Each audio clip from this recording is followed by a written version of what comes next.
Hey, what's up guys? I'm Tony G and you're watching 1526 BBQ. You ever think to yourself, what should I do with all this leftover pulled pork? Well, I have a great recipe for you to try out. Check it out.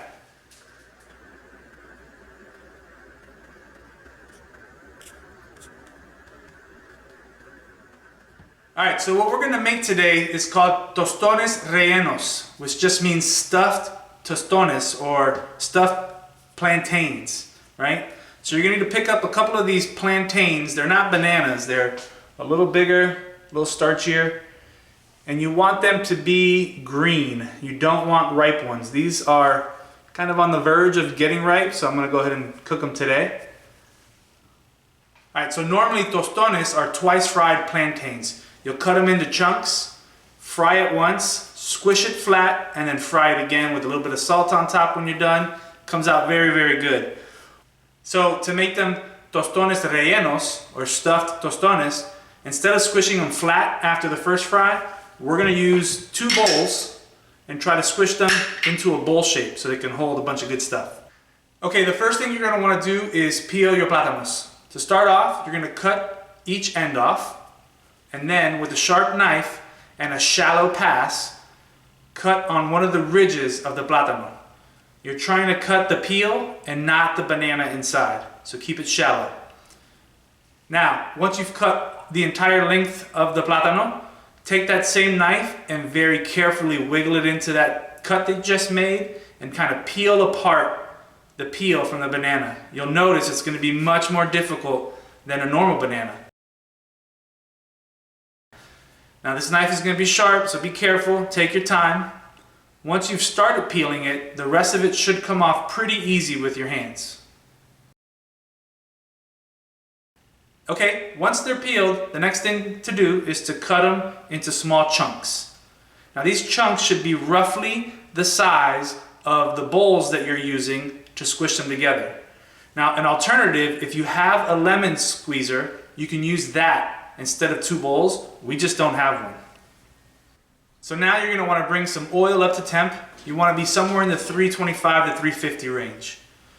Now you got a couple options here. You can do a shallow fry and only submerge the banana about halfway in the oil and then flip it halfway through.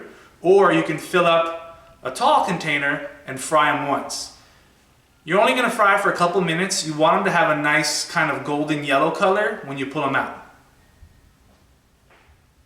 Alright, now to turn them into little cups. So at home, you would have some saran wrap to use. Unfortunately, I don't, so we're going to try it with parchment paper.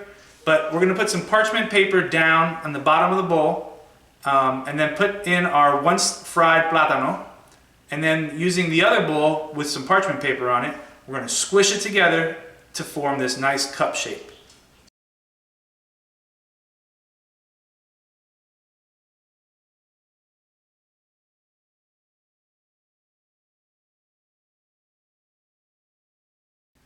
Go ahead and do that for the rest of your plátano chunks. Alright, once you have all your cups made, you're going to drop it back into the oil for its second frying. Again, this is only going to take a couple minutes. You're looking for this beautiful golden color, and then they're ready. Pull them out and sprinkle them generously with salt. Now time for the pulled pork. Grab some of your leftovers out of your refrigerator, or if you just made pulled pork and you're trying to find a new way to eat them, just go ahead and grab it off the grill. You're going to want to dice up the pork to small bite sizes. Alright, so if you're using leftover pulled pork, it's time to heat it up. You can put a little bit of oil in a pan and heat it up that way. You can do what I'm going to do, which is cheat and use the microwave. Or if your pulled pork is fresh, you don't have to worry about heating it up, so just skip this part. I've heard some folks do it in sous vide. How do you pronounce that, babe?